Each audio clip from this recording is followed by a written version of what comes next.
Welcome to the build series for my 1000 horsepower Supra. I have no idea where to start. It's been a crazy 3 weeks. But before we get into what happened the past 3 weeks, we're gonna do a first startup and everything, hopefully, inshallah, should be good. And if it's good and everything, runs fine, idle's okay, there's no tuning or any leaks, fuel leaks, oil leaks, whatever, then we'll go back in time and we'll talk about what happened in the last 3 weeks. But without further ado, let's do the first start. So first, I gotta add some oil because we have an oil cooler now. And this is all we got. VR1 20W50. Super nice oil. This is what I run in Supra all the time. If you have something that's, a race car for you or a sports car, VR1 is probably the best bet, to be honest. There are a bunch of other brands, like Brad Penn is what I've ran before, Rotella T6, Amsoil is a good one, so any one of those is probably fine. Okay, this is gonna die. We have 3 quarts in here, so we'll add a half. And let it rip. Take a chip. Okay. That's about 2.5. Okay. I'm gonna turn the power on, and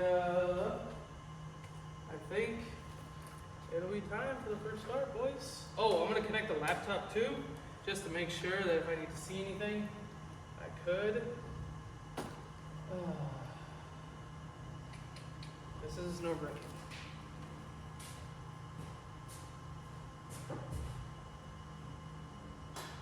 Okay, power on. Let me connect the laptop here. Hopefully, this is my brother's laptop, by the way.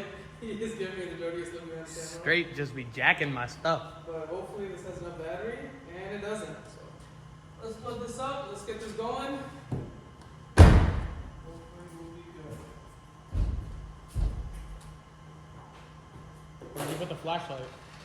Huh? Where'd you put the flashlight? And check the leaks. Okay.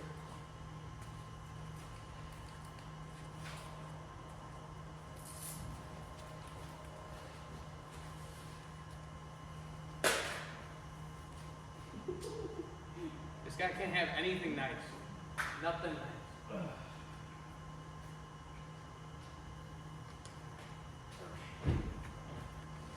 We have power on the car. We're good.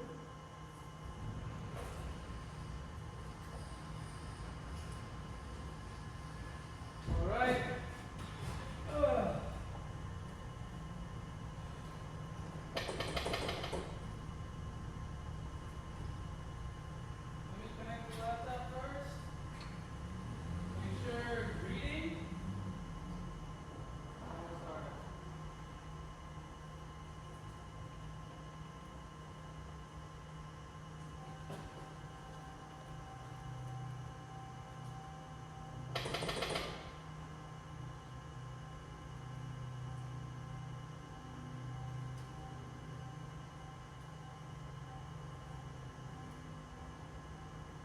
Okay, here we go. Accessory on.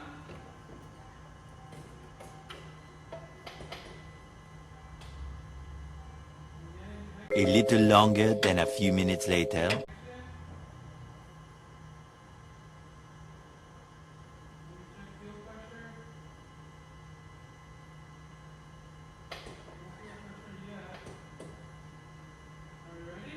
Yeah. Let me see if I'm getting, yeah, I'm getting power.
thankfully it started up. There's no leaks as of right now.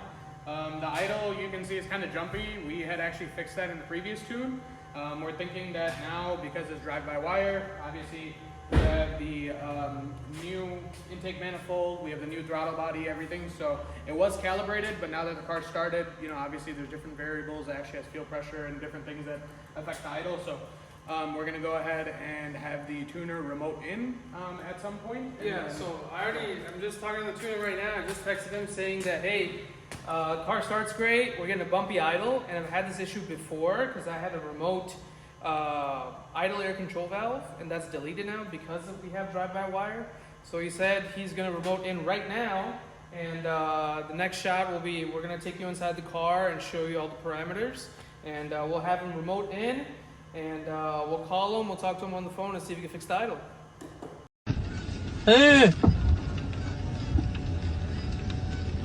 تكنولوجيا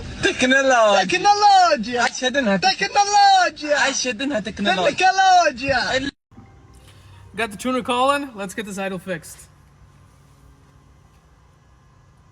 Yo, what's up? Hey, I'm ready. Alright. You want me to start it or put it in accessory mode? Well, just put it in on so I can at least connect. Yeah.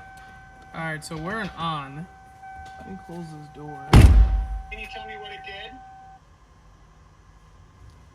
Nothing. I mean, I'm in the on position. Oh, when it was running? Oh, sorry. Like when you started it, what did it do? You remember how I had that jumpy idle? Okay. That's exactly what it did. It was between like 2,000 and 3,000 RPM. Oh, it was idling that high? Yeah, I mean, I let it run for maybe 30 seconds and then killed it. Mm-hmm. Okay. I deleted the IAC valve, by the way. Yeah. That's what you would want to do. Yeah. Want to ditch that. Yeah, screw that. Mm-hmm. Got that right. But we ran it for like 30 seconds. Yeah, it was idling really high. Like, I would say 2,200, and then it would jump up to like 2,800 and just keep going back and forth.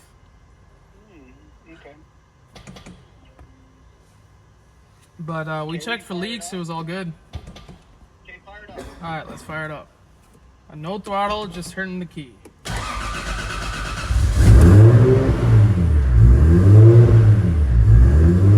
it got lower.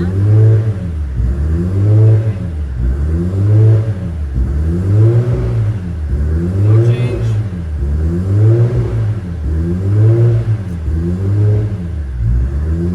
That's getting a little better.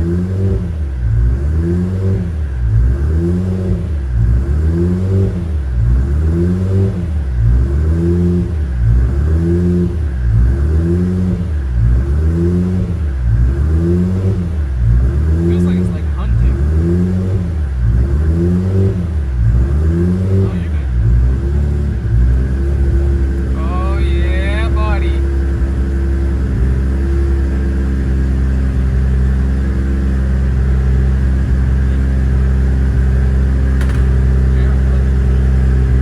Oil pressure looking good.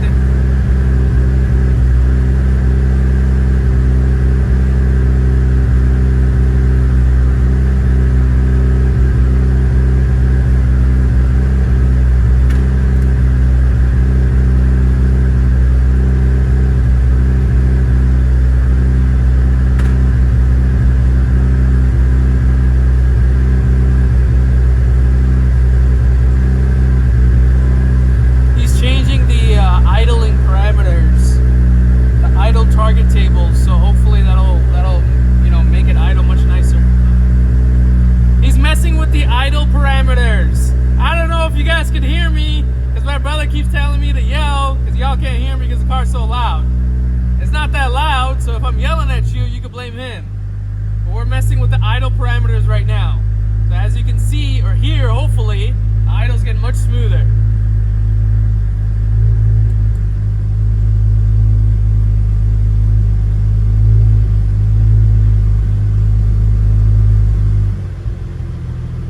Oh shit, that is sick. That is sick. It's almost like a stock car, idling like a stock car. Have you ever asked him if he can do that new rotational idle thing? Like, I know it's with Peltex and stuff. You know what I'm talking about? That makes it sound cam. Let's get the car running good first. They run phenomenal.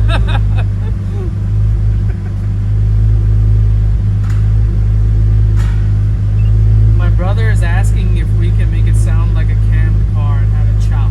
I told him that let's get the car running good first. Yes. So, you know, like, you don't have AC or anything, right? I do have AC. That's that. Yeah, I'd rather have a car running good than worry about a chop. To do the chop and stuff, man, if you like, sometimes, see, I just have to make it run like crap, and it'll chop. Screw that. I'm good. Okay. Are you BBGI? Yes. Oh yeah, you can totally do it with the BBGI. With AC? No. Okay, never mind. Sometimes you make it run like crap. And then sometimes when you turn on the AC and stuff, it does not like it. Yeah, we'll leave it. Yeah, this car gives me enough trouble. Okay. You said if we want the chop, then you gotta lose your AC. No. Who's the AC? No, not a chance. Bro, Not a cam. Sorry, what was that? Tap the throttle. Tap it. Okay. Tap. Do it again. Tap. Do it again.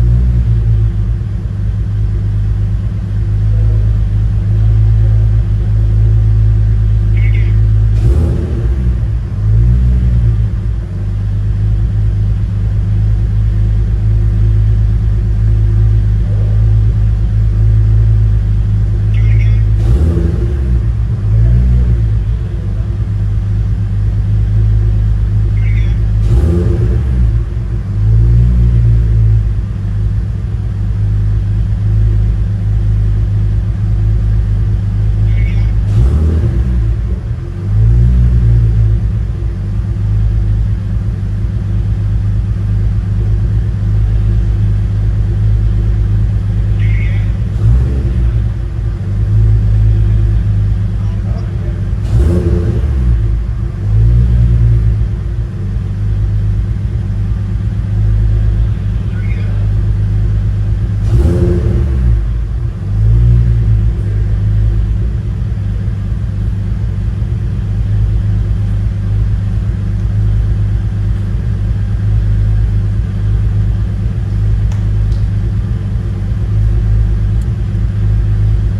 Okay, go again. Oh.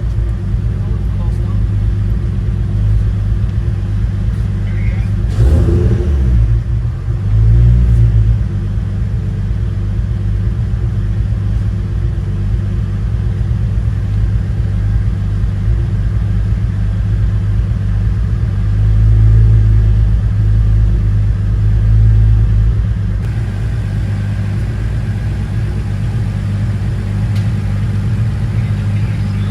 Let me see what it does.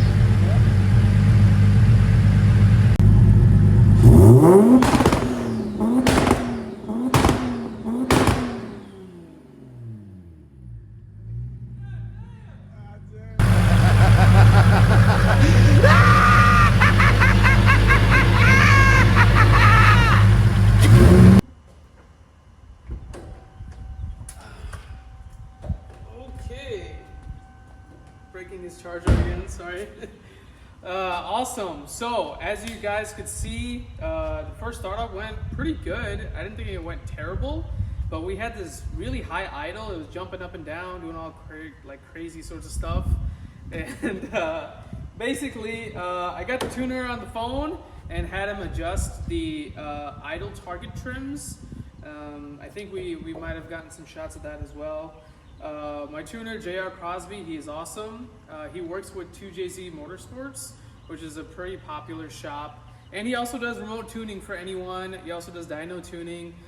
He's a master at AEM Infinity. That's the computer I have. So I've been working with him for the past 3 years, you know, doing a startup tune and also driving tune, dyno, all that stuff. He's been available all the time. So thanks, JR, for everything you've done. We also did a few two-steps to make sure that that was all good. Excuse me, it's been a really long day. But now what we're gonna do is we're gonna wrap everything up here so we can at least get home and put some miles on this thing. And then once we get home, If it's still daylight out, then we'll talk about, you know, what happened in the last 3 weeks, because I know there's been a lot of ups and downs, and you know, I want to document everything that I could. So if you guys ever are building a 2JZ, whether it be in a Supra or whether it be swapping to something else, maybe you guys could, you know, benefit from, you know, what I went through, and hopefully you won't make the same mistakes that I did. So let's wrap this up. Let's get the bumper on, under tray on, and then we'll go for a quick rip. Yeah.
Okay, everybody, we made it back home. Alhamdulillah, the first drive went pretty good.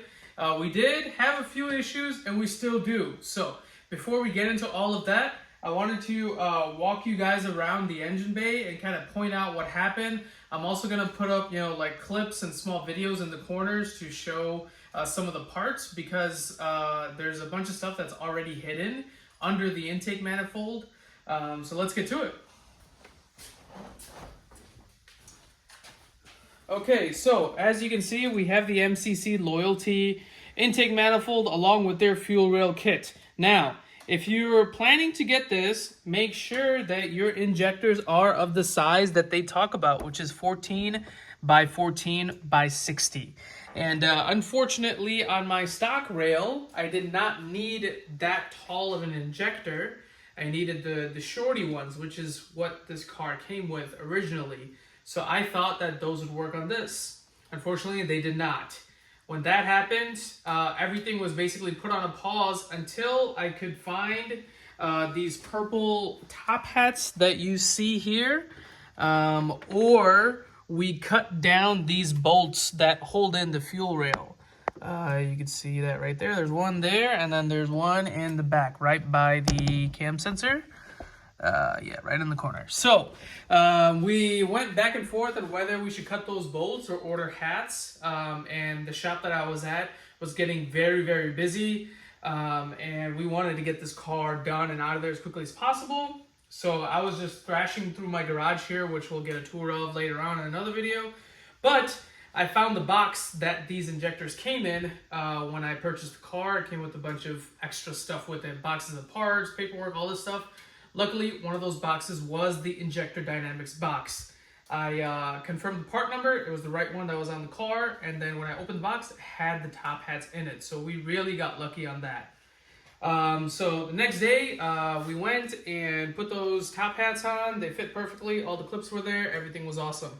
Next situation that I dealt with that isn't really talked about is this oil dipstick. As you can see, I have the stock oil dipstick with the custom bracket made by the shop. And so basically, everyone that I know that has an aftermarket intake manifold or some type of manifold always has the aftermarket oil dipstick.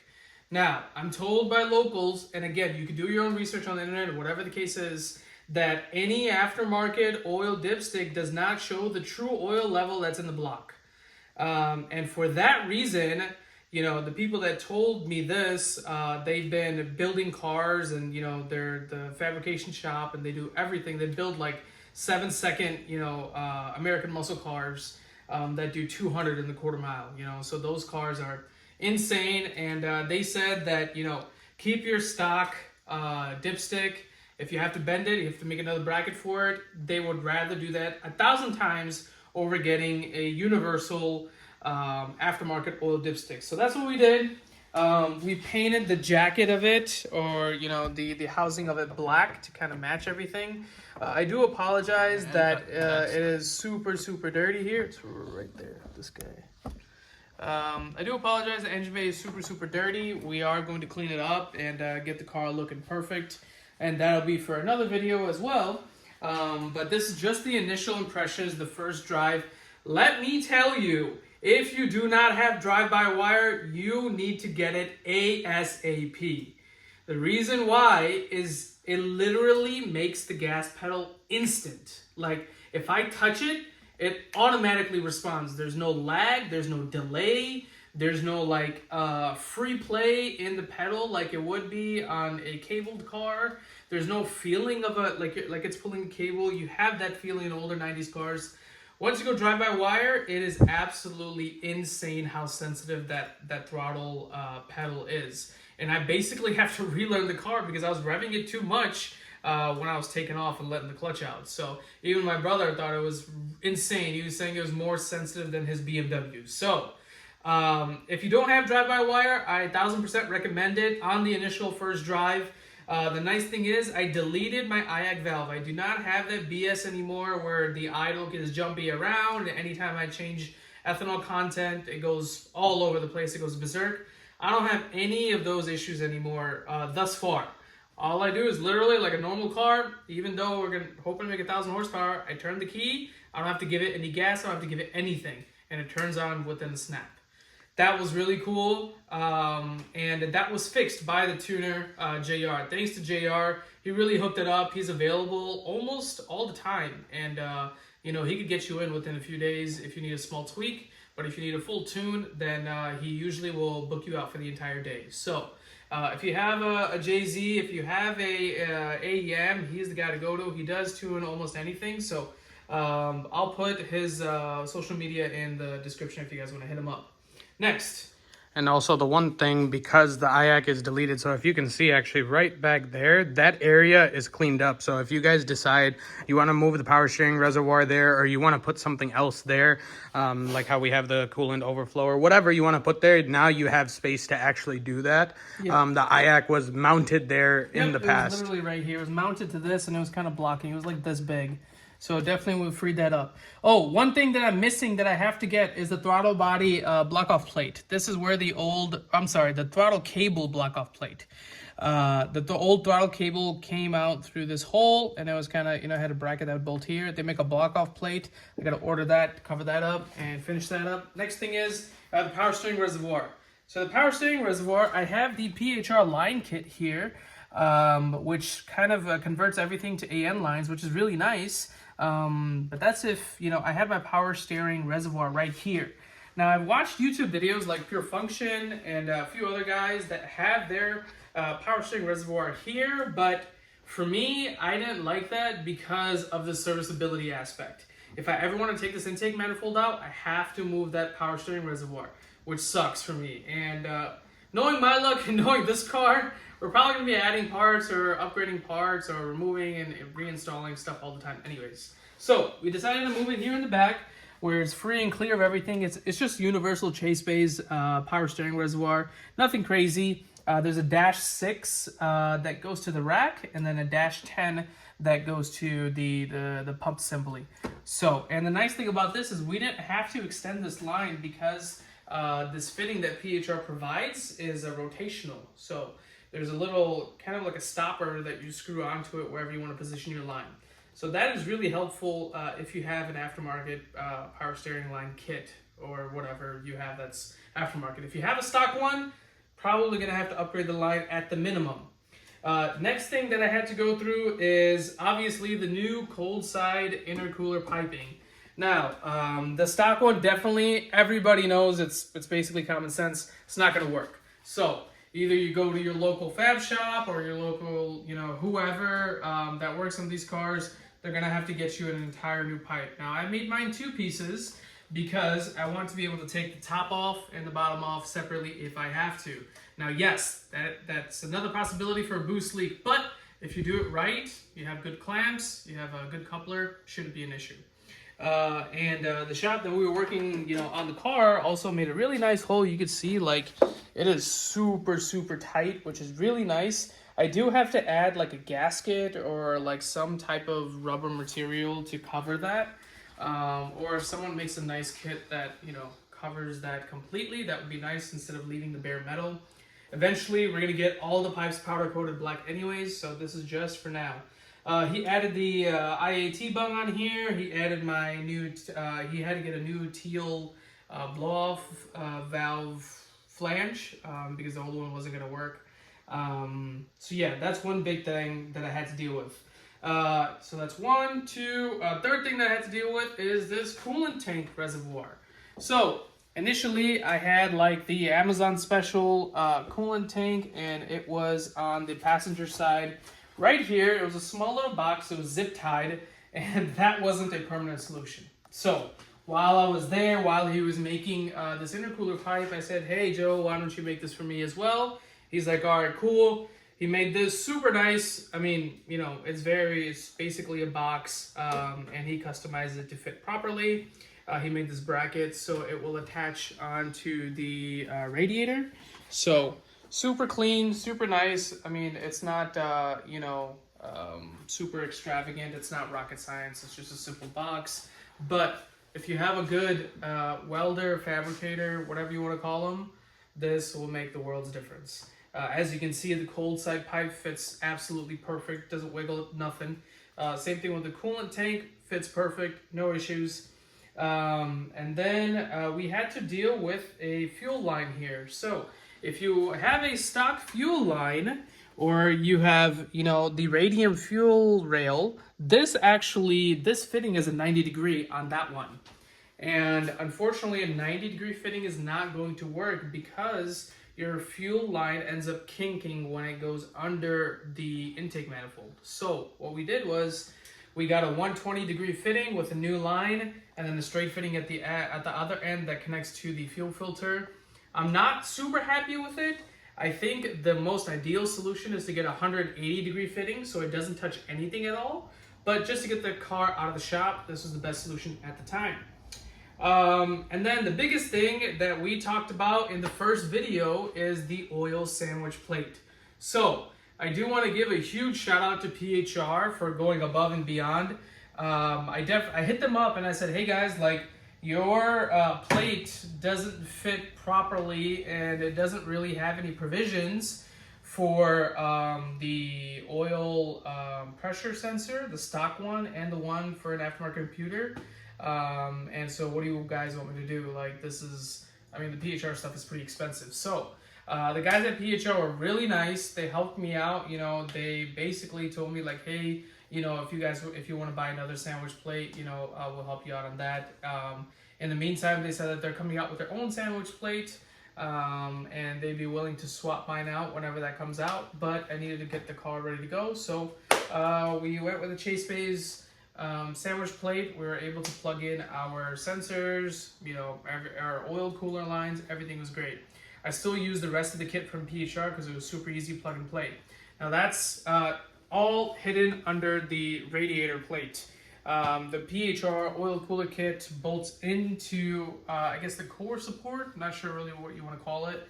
And the brackets and the screws and bolts that it came with fit perfectly. The lines fit perfectly. Okay, so I have this weird oil leaking issue, and I think it's from one of the fittings on the bottom of the oil cooler. I look down there right now. There are a few drips. We're going to leave this car here overnight because I have to refill power steering, coolant, check over everything, do another nut and bolt check to make sure everything is good. And then we are either going to tighten up that fitting or see what's going on with it, and or replace it if needed before we go on the dyno. So we need to just put on some, break-in miles, make sure everything is good. I did hit it a little bit on wastegate and it was making like 13 pounds. So I think that is good. I'm just really worried about that oil leak. We're gonna make sure we wrap that up before we get to the dyno.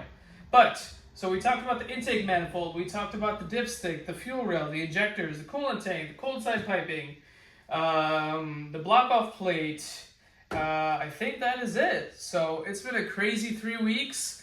I wasn't expecting for the car to be down this long, but just with everything going on and overnighting parts and, you know, ordering fittings from Amazon, like everything just took longer than expected. But I'm still really, really happy with the product.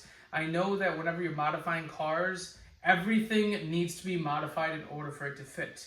If you're expecting to buy this manifold kit and just taking your stock one off and putting this one on, not gonna work for you, not at all. And I will guarantee that. If you're not the type that wants to make it fit, then I don't recommend you modify your car at all. But if you have that drug, if you have that disease like I do, and like a bunch of us do, then we can't sleep at night knowing that our car isn't running or isn't modified. So this is not the first modification, and this is not going to be the last modification.